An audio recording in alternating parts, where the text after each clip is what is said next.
Hello बच्चों। तो काफ़ी बच्चे बोल रहे थे इकोनॉमिक्स का पेपर लाने के लिए। तो लेक्चरर इकोनॉमिक्स का पेपर है 2018 का। और सेट ए जो है वो आज आपका सॉल्व करवाएंगे हम पूरा का पूरा, जो है 1 से लेकर 100 तक क्वेश्चन। तो बिना देर करे हम स्टार्ट करते हैं। ये हिंदी और इंग्लिश दोनों में है। तो यहाँ पे देखिए आप, जैसे आपको दिख रहा है ये इंग्लिश में है पार्ट, और ये हिंदी में है। मैथस्तान ऑफिशियल जो है ये इसी चैनल पे आपको मिलेगा। ठीक है। तो आपको बोल रखा है पहला क्वेश्चन, उत्पादन फलन का सीधा संबंध किस चीज़ से है। चार ऑप्शन आपको दे रखे हैं, तो इसमें से ऑप्शन नंबर सी जो है इसका करेक्ट आंसर होगा, कीमतों से है। फिर आ जाते हैं, जब औसत उत्पादन अधिकतम होता है तब क्या होता है। ठीक है। तो क्या होता है, सीमांत उत्पादन जो होता है वो ऋणात्मक हो जाता है, तो नेगेटिव हो जाता है। ठीक है ना। तो ऑप्शन नंबर डी इसका जो है बच्चों वो करेक्ट आंसर होगा। फिर आ जाते हैं थर्ड क्वेश्चन पे। थर्ड क्वेश्चन में बोला है आपको, परिवर्तनशील अनुपातों का नियम क्या दर्शाता है। तो क्या दर्शाता है, ये दर्शाता है घटता प्रतिफल। तो ऑप्शन नंबर बी जो होगा वो इसका करेक्ट आंसर होगा। फिर आ जाते हैं क्वेश्चन नंबर 4 पे। तो क्वेश्चन नंबर 4 में क्या बोला है आपको, बोला है निम्नलिखित में से कौन सी पूर्ति की लोच को मापने की विधि नहीं है। बच्चों आपसे पूछा गया है, तो कौन सी नहीं है आपको ये बताना था। तो ऑप्शन नंबर बी कुल व्यय विधि इसका करेक्ट आंसर होगा। फिर आ जाते हैं विकुंचित मार्ग वक्र का संबंध किससे है। तो ये जो विकुंचित मांग वक्र होता है इसका संबंध किससे है। ठीक है ना। तो चार ऑप्शन आपको दे रखे हैं, इसका ऑप्शन नंबर सी जो है गैर समझौता अल्पाधिकार इसका करेक्ट आंसर होगा। नेक्स्ट क्वेश्चन की ओर आ जाते हैं। नेक्स्ट क्वेश्चन बोला है आपसे, निम्नलिखित में से कौन सी शर्त पूर्ण प्रतियोगिता से संबंधित नहीं है। तो कौन सी नहीं है, वो है पूर्णतया लोचदार मांग। तो ऑप्शन नंबर डी इसका करेक्ट आंसर होगा। फिर आ जाते हैं, दीर्घकाल में पूर्ण प्रतियोगिता होगी। तो चार ऑप्शन आपको दे रखे हैं, तो ऑप्शन नंबर सी इसका करेक्ट आंसर होगा, L S C is equals to कीमत। फिर आ जाते हैं, एकाधिकार में मांग की आड़ी लोच। चार ऑप्शन आपको दे रखे हैं, तो इसका ऑप्शन नंबर ए इकाई से अधिक होती है इसका करेक्ट आंसर होगा। फिर आपको बोला है एकाधिकार के अंतर्गत कौन सा कथन सत्य है। चार आपको कथन दे रखे हैं, कौन सा इसमें से सही है आपसे ये पूछा है। तो A R is greater than M R इसका करेक्ट आंसर होगा। फिर नेक्स्ट क्वेश्चन आपको बोल रखा है कि एक फर्म सूचित करती है कि श्रम का सीमांत उत्पादन 5 है तथा श्रम की पूंजी के लिए सीमांत प्रतिस्थापन की तकनीकी दर 2 है। पूंजी का सीमांत उत्पाद क्या होगा। तो इसका अगर हम बात करें तो ऑप्शन नंबर बी 1.0 इसका करेक्ट आंसर होगा। फिर आ जाते हैं औसत स्थिर लागत वक्र, जिसको ए एफ सी भी कहते हैं हम, उसका उत्पादन अक्ष को क्यों स्पर्श नहीं करता है, ये आपसे ये पूछा गया है। ठीक है ना। तो क्यों स्पर्श जो है वो नहीं करता है, तो इसमें से कोई भी इसका रीज़न नहीं था उस वाले क्वेश्चन के आंसर में। तो ऑप्शन नंबर डी इसका करेक्ट आंसर होगा। फिर आ जाते हैं, आपसे बोला गया है कि पूर्ण प्रतियोगिता के अंतर्गत यदि मांग की लोच इकाई से अधिक है तो सीमांत आगम यानी एमआर क्या होगा। ठीक है। तो ऑप्शन नंबर बी जो है ऋणात्मक जो है वो इसका करेक्ट आंसर होगा। फिर हो जाता है, एक विशुद्ध एकाधिकारी उत्पाद की साम्यावस्था को प्राप्त करता है, जबकि ऑप्शन नंबर इसका जो है डी ही इसका भी करेक्ट आंसर होगा। फिर आ जाते हैं, कीमत विभेदीकरण की शर्तें क्या हैं। कीमत विभेदीकरण की आपको शर्तें क्या हैं, आपको चार ऑप्शन दे रखे हैं, इसमें से पूछा कि कौन कौन सी होंगी। ठीक है। तो एक से ज़्यादा भी हो सकती हैं, तीन भी हो सकती हैं, चार भी हो सकती हैं। ठीक है ना। तो चार ऑप्शन आपको दे रखे हैं, इसमें से जो ऑप्शन नंबर बी है इसका करेक्ट आंसर होगा 1, 3 एंड 4। ठीक है। फिर आ जाते हैं, मौद्रिक लागत में सम्मिलित होता है, क्या होता है। तो ऑप्शन नंबर ए सामान्य लाभ इसका जो है करेक्ट आंसर होगा। फिर आ जाते हैं, आपसे बोला गया है कि द्वैधिकार के कुर्नल मॉडल के अंतर्गत प्रत्येक द्वाधिकारी द्वारा संतुलन की स्थिति में उत्पादन किया जाएगा। तो ऑप्शन नंबर आपको इसमें 16 जो दे रखे हैं, चार ऑप्शन आपको दे रखे हैं, बोला है इसका जो है ऑप्शन नंबर सी कुल उत्पादन का 1/6 भाग इसका जो है करेक्ट आंसर होगा। फिर आ जाते हैं, आपको बोला है अवसर लागत वक्र यह मानकर चलता है कि क्या क्या तो ऑप्शन नंबर बी जो है श्रम की प्रयुक्त मात्रा से ही किसी वस्तु की कीमत या मूल्य मालूम की जा सकती है। ठीक है। या लागत मालूम की जा सकती है, इसका करेक्ट आंसर होगा ऑप्शन नंबर बी। फिर आ जाते हैं 18 पे। 18 में बोला है, उपभोक्ता संतुलन के लिए द्वितीय क्रम यानी सेकंड ऑर्डर की शर्त क्या है। द्वितीय क्रम की शर्त क्या होती है, तो वो है एक दी हुई बजट रेखा के उदासीनता वक्र को स्पर्श करनी चाहिए। ठीक है ना। ये बजट रेखा जो है वो एक उदासीनता वक्र को क्या होनी चाहिए, स्पर्श करनी चाहिए। तो उसका ऑप्शन नंबर सी जो है वो इसका करेक्ट आंसर होगा। 19 क्वेश्चन पे आ जाते हैं। 19 क्वेश्चन में आपको बोला है, निम्नलिखित में से कौन सा एक देश अपने उत्पादन संभावना वक्र पर उत्पादन हेतु आवश्यक नहीं है, आपसे ये पूछा गया है। ठीक है। तो कौन सा आवश्यक नहीं है देश के उत्पादन संभावना वक्र के लिए। ठीक है। तो इसका ऑप्शन नंबर जो है बी करेक्ट आंसर होगा। फिर आ जाते हैं साधारण चक्रीय प्रवाह मॉडल में।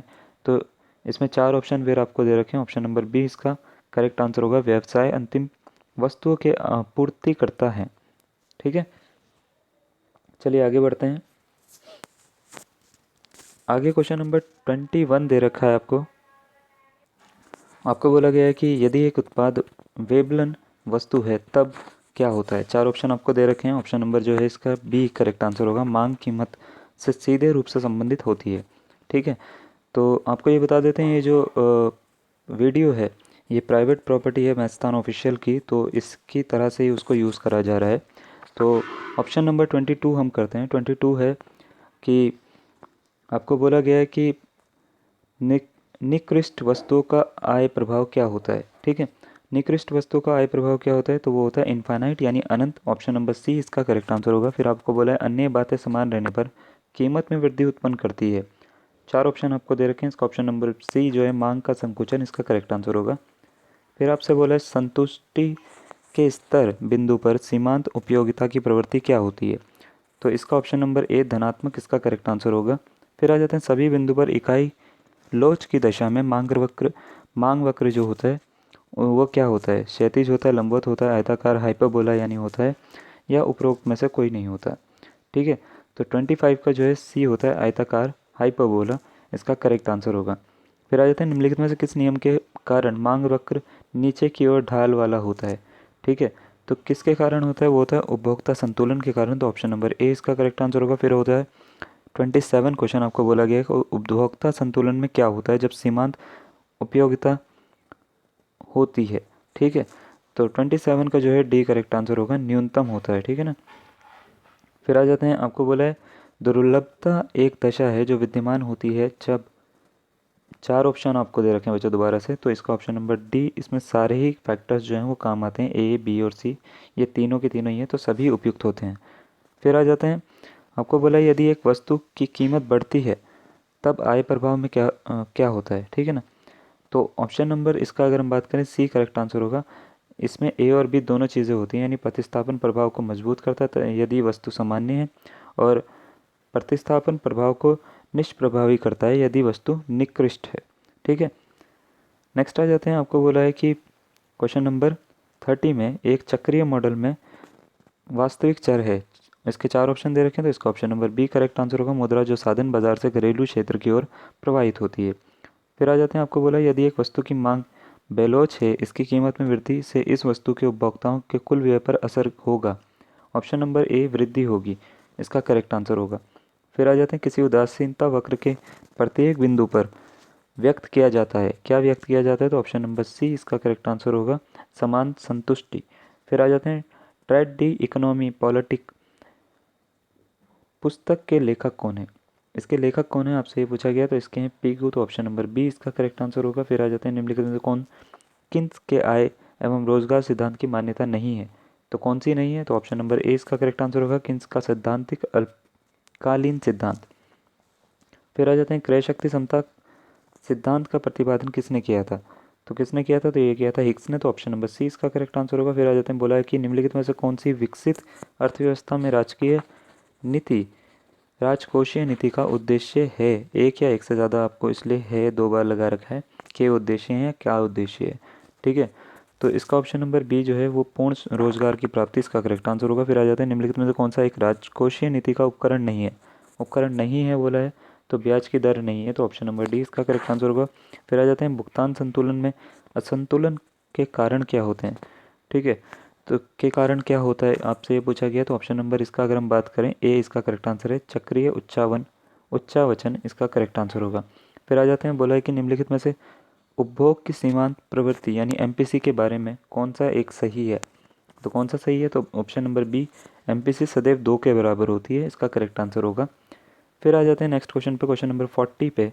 40 बोला है सकल राष्ट्रीय उत्पाद की आय विधि को किसमें सम्मिलित नहीं किया जाता है, तो इसमें घिसावट में सम्मिलित नहीं किया जाता, तो ऑप्शन नंबर डी इसका करेक्ट आंसर होगा।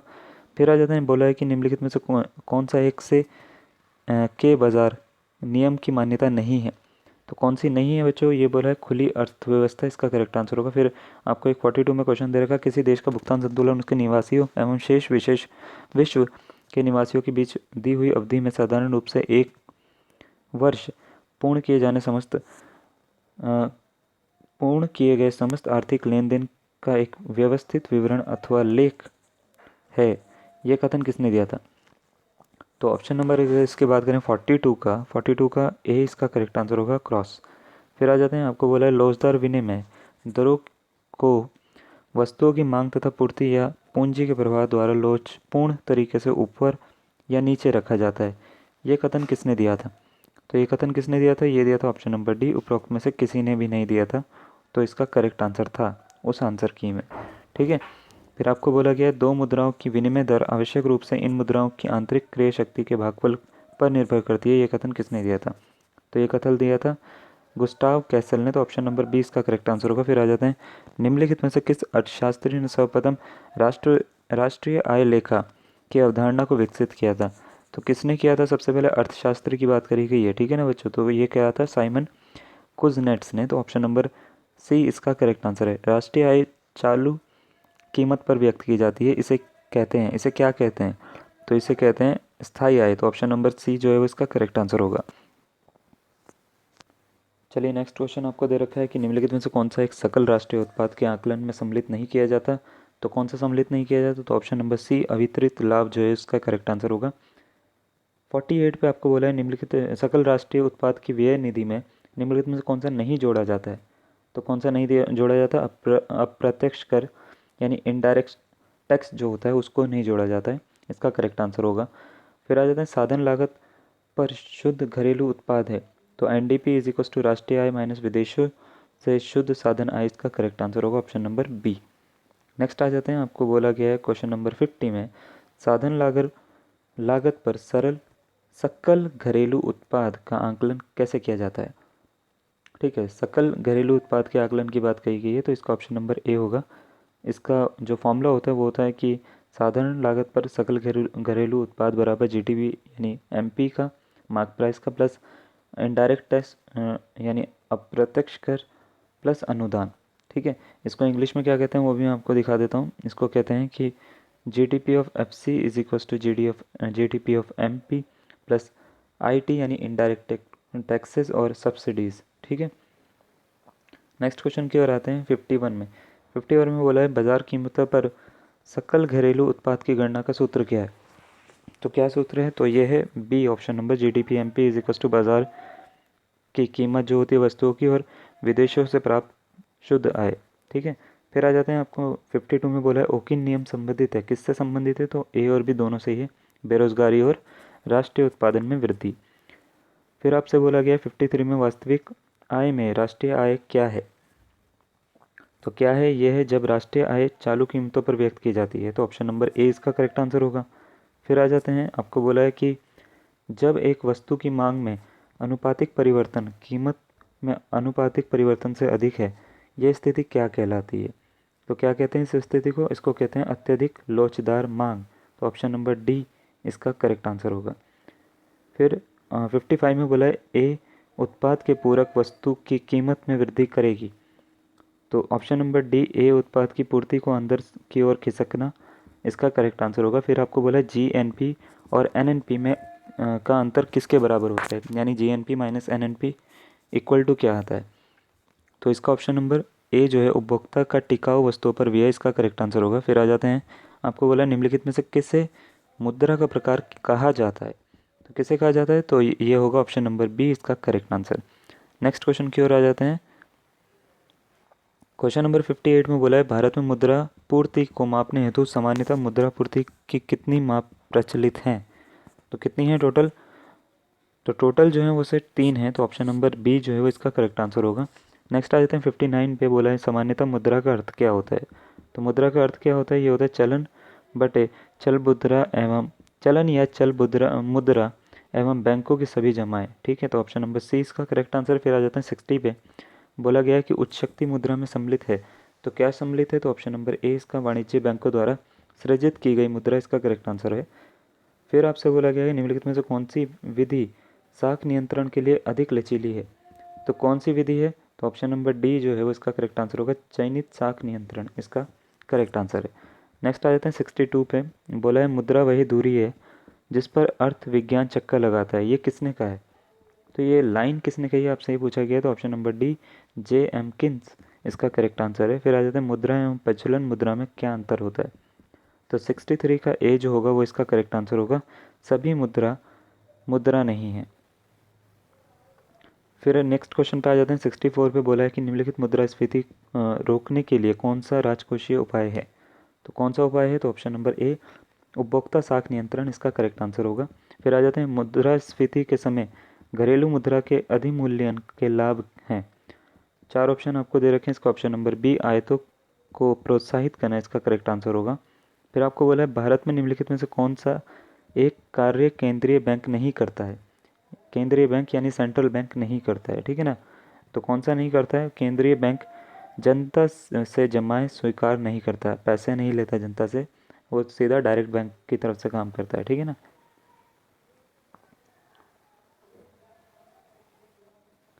नेक्स्ट क्वेश्चन दे रखा है आपको, लीक कॉनन प्रक्रिया किससे संबंधित है? 4 ऑप्शन जो आपको दे रखे हैं उसमें से ऑप्शन नंबर 20 का करेक्ट आंसर होगा, साक्ष्य सृजन का सिद्धांत। नेक्स्ट आ जाते हैं, आपको बोला निम्नलिखित में से कौन सा प्रकार की मुद्रास्फीति पिछड़े एवं अर्ध विकसित देशों के लिए लाभदायक है? 4 ऑप्शन फिर आपको दे रखे हैं, इसमें सरपट दौड़ती हुई इसका करेक्ट आंसर होगा। फिर आ जाते हैं निम्नलिखित में से व्यापार चक्र की किस अवस्था में पूर्ण रोजगार प्राप्त किया जाता है?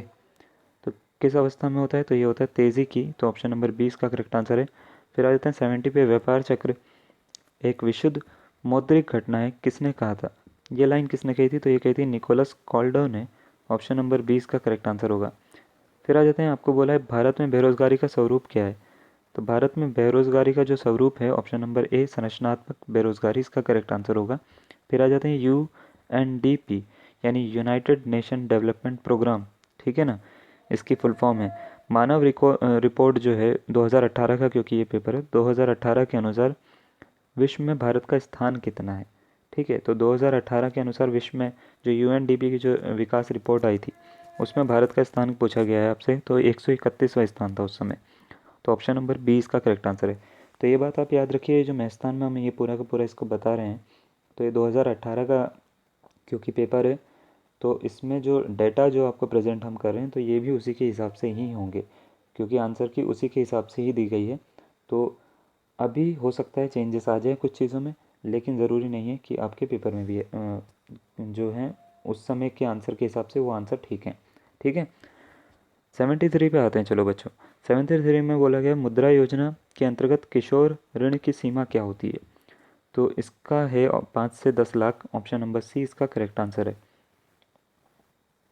74 पे आ जाते हैं, भारत सरकार ने विनिर्माण उद्योग के अंतर्गत मध्यम उद्योग में निवेश की सीमा कितनी निर्धारित की है? तो 50 लाख रुपए निर्धारित करी है उन्होंने, ऑप्शन नंबर ए इसका करेक्ट आंसर होगा। 2017-18 में भारत के निर्यातों में सबसे अधिक अंश किस क्षेत्र का है? सबसे अधिक पूछा है, ठीक है, तो यह है रासायनिक उत्पाद का, केमिकल उत्पाद जो होते हैं उनका है। तो ऑप्शन नंबर ए इसका जो है वो, बी इसका जो है वो इसका करेक्ट आंसर होगा। फिर आपको बोला है वर्तमान में कितने उद्योगों को सार्वजनिक क्षेत्र के लिए आरक्षित आरक्षित किया गया है? फिर ये 2018 की बात है, अभी जो है काफ़ी ज़्यादा हो चुके हैं उससे, ठीक है, नंबर बढ़ चुके हैं। तो ऑप्शन नंबर ए जो है वो इसका करेक्ट आंसर होगा, 2 इसका। नेक्स्ट आ जाते हैं, आपको बोला गया है कि 2011 की जनगणना के अनुसार भारत के किस राज्य में साक्षरता दर दर जो है वो सबसे कम थी? सबसे कम की बात हुई है बच्चों, ठीक है ना। तो अगर बात करें सबसे कम कहाँ पे थी, तो ये थी आंध्र प्रदेश में, ऑप्शन नंबर ए इसका करेक्ट आंसर होगा 2011 में। लेकिन अब आंध्र प्रदेश जो है वो कई राज्यों से बहुत ऊपर है, ठीक है। नेक्स्ट आपको बोला है अप्रैल 2018 तक भारत में महारत्न कंपनियों की संख्या कितनी थी? महारत्न कंपनियां जो थी वो 16 थी उस समय, तो ऑप्शन नंबर ए जो है वो इसका करेक्ट आंसर होगा। चलिए बच्चों नेक्स्ट बढ़ते हैं हम। क्वेश्चन नंबर हैं, ज़्यादा नहीं बचे, अब 20 क्वेश्चन बचे हैं आपके पास में। 79 क्वेश्चन। क्वेश्चन नंबर 79 आपसे बोला गया वर्ष 2017-18 के लिए गेहूं का न्यूनतम समर्थन मूल्य केंद्र सरकार द्वारा निर्धारित किया गया था, कितना किया गया था? तो ऑप्शन नंबर डी इसका 1745 रुपये प्रति क्विंटल जो है वो इसका करेक्ट आंसर होगा। कुंतल लिख रखा है इन्होंने। फिर नेक्स्ट है, आपको वर्ष 2016-17 में भारत को सर्वाधिक प्रत्यक्ष विदेशी निवेश किस देश से प्राप्त होता है? ठीक है, तो किस देश से होता है, तो ऑप्शन नंबर ए मॉरिशस इसका करेक्ट आंसर होगा। फिर आ जाते हैं जहाँ पर किसी श्रमिक की सीमांत उत्पादकता शून्य हो जाती है उसे क्या कहते हैं, तो उसे कहते हैं हम चक्रीय बेरोजगारी, तो ऑप्शन नंबर ए इसका करेक्ट आंसर होगा।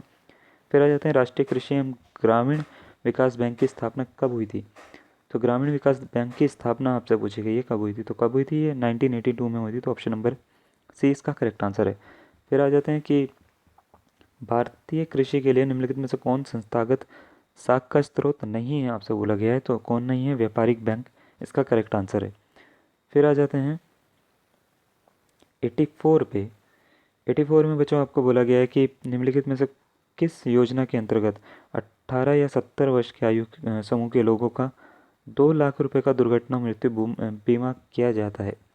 ठीक है, तो कौन सी योजना है, 4 योजनाएं आपको दे रखी हैं, आपको क्या लगता है कि इसका आंसर कौन सा होगा। बिल्कुल सही, इसका ऑप्शन नंबर बी जो है प्रधानमंत्री जीवन ज्योति बीमा योजना इसका करेक्ट आंसर है, और इस समय जो है ये काफ़ी ज़्यादा चल रही है। नेक्स्ट आ जाते हैं अपूर्ण प्रतियोगिता तब होती है जब विक्रेता को वस्तु की मांग वक्र गिरती हुई दिशा में होता है, किसने कहा है, तो ये किसने कहा है, तो 85 की अगर हम बात करें 85 का ऑप्शन नंबर जो बी है वो इसका करेक्ट आंसर होगा, चैम्बरलिन। नेक्स्ट आते हैं 86 की ओर। 50 पद मूल्यों का प्रमाप विचलन 6.5 है, यदि प्रत्येक पद मूल्य को 5 से बढ़ा दिया जाता है तब प्रमाप विचलन क्या होगा, तो तब प्रमाप विचलन क्या होगा, तो ऑप्शन नंबर इसका अगर हम बात करें बी ही इसका करेक्ट आंसर होगा, 6.5 ही होगा उस समय। नेक्स्ट आ जाते हैं 87 पे। 87 में बोला है विचरण गुणांक का परिकलन किया जाता है, 4 फॉर्मूले आपको दे रखे हैं, चारों में से कौन सा सही है, तो ये होता है ऑप्शन नंबर ए इसका करेक्ट आंसर। फिर आ जाते हैं वे मूल्य जो समकों को 4 बराबर भागों में बांटते हैं उसको क्या कहते हैं, तो उसको कहते हैं ऑप्शन नंबर सी चतुर्थक। नेक्स्ट आ जाते हैं आपको बोला गया है ये सहसंबंध गुणांक समान होता है, किसके समान होता है, तो ऑप्शन नंबर बी सी इसका जो होगा B X Y minus B Y X इसका करेक्ट आंसर होगा। फिर आ जाते हैं आपको बोला है 90 क्वेश्चन, सहसंबंध गुणांक की गणना की विधि 1 - 6 summation D square upon N cube minus N किसके द्वारा दी गई थी, ये फॉर्मूला किसने दिया था, ये पूछा गया, तो ये दिया था कार्ल्स पियर्सन ने, ऑप्शन नंबर ए इसका करेक्ट आंसर है बच्चों। नेक्स्ट 91 आपसे बोला गया है, फिर एक फॉर्मूला दे रखा है जहाँ पे आर की वैल्यू पूछिए क्या है। ठीक है, R is equals to 1 - r² upon √n, इसकी वैल्यू पूछी गई है, तो ये है संभाव्य विभ्रम, ऑप्शन नंबर बी इसका करेक्ट आंसर होगा। 92 पे आ जाते हैं, आपको बोला है संभाव्य विभ्रम क्या होगा यदि पदों की कुल संख्या 100 तथा r बराबर 0.802 हो। ठीक है, तो इसको तो पूरा सॉल्व करके निकालना होगा, इसका ऑप्शन नंबर सी जो है 0.0341 इसका करेक्ट आंसर होगा। फिर आ जाते हैं, बोला है कि दो प्रतीप गमन रेखाएं एक दूसरे से जितनी दूर होती जाएंगी सह संबंध की मात्रा में क्या इफेक्ट बढ़ेगा, शून्य होगी, कम होगी, अधिक होगी, या कोई भी फर्क नहीं पड़ेगा, तो लास्ट के क्वेश्चन है ऑप्शन नंबर सी जो है ये भी अधिक हो जाएगी, इसका करेक्ट आंसर होगा। फिर आ जाते हैं 94 पे बच्चों, बोला है दो चक्रों की स्थिति में केवल एक ही पर प्रतिपगमन रेखा होती है, ये संबंध है, ये सह संबंध है, ऑप्शन नंबर सी पूर्ण। नेक्स्ट आ जाते हैं, आपको बोला है एक निर्देशांक आदर्श होता है यदि वह संतुष्ट करता है, क्या संतुष्ट करता है, तो ऑप्शन नंबर बी इसका करेक्ट आंसर होगा, केवल तत्व उत्क्रमणता परीक्षण को। फिर आ जाते हैं किसी समयावधि में चरों में होने वाले परिवर्तन को मापा जाता है, किससे मापा जाता है, तो ऑप्शन नंबर ए माध्य से इसका करेक्ट आंसर होगा। फिर आपको एक फॉर्मूला दे रखा है, ये किसने दिया है, ठीक है, तो ये फॉर्मूला जो है ऑप्शन नंबर ए ड्रॉविश और बाउले विधि का है। फिर आपको 98 बोला गया है कि 98 में बोला है कि यदि ब्याज दर से मुद्रास्फीति दर अधिक है तो वास्तविक ब्याज दर क्या होगी, तो ऑप्शन नंबर सी शून्य हो जाएगी। नेक्स्ट आपको त्वरण के बारे में बोला है, त्वरण खींचा जाता है किसकी सहायता से, तो ऑप्शन नंबर बी इसका करेक्ट आंसर होगा, संचयी आवृत्ति वितरण की सहायता से। फिर लास्ट क्वेश्चन आपको दे रखा है 100, बोला है कालानुक्रमिक वर्गीकरण में समंक निम्न के आधार पर वर्गीकृत होते हैं, तो इसका ऑप्शन नंबर सी वर्गांतरों के आधार पर वर्गीकृत होते हैं, इसका करेक्ट आंसर होगा। तो चलिए बच्चों 100 क्वेश्चन हमने कर लिए, इसके बाद जो है हम और भी पेपर लेकर आ रहे हैं इकोनॉमिक्स के ही। तो अगर आप चाहते हैं कि आपका कोई सब्जेक्ट है जो आपको और किसी के बारे में पेपर आपको चाहिए, तो आप मुझे मैसेज कर सकते हैं या कमेंट कर सकते हैं, मैं उसका पेपर जो है आपके जल्द से जल्द अपलोड करूँगा। तब तक के लिए धन्यवाद, कीप सपोर्टिंग, थैंक यू।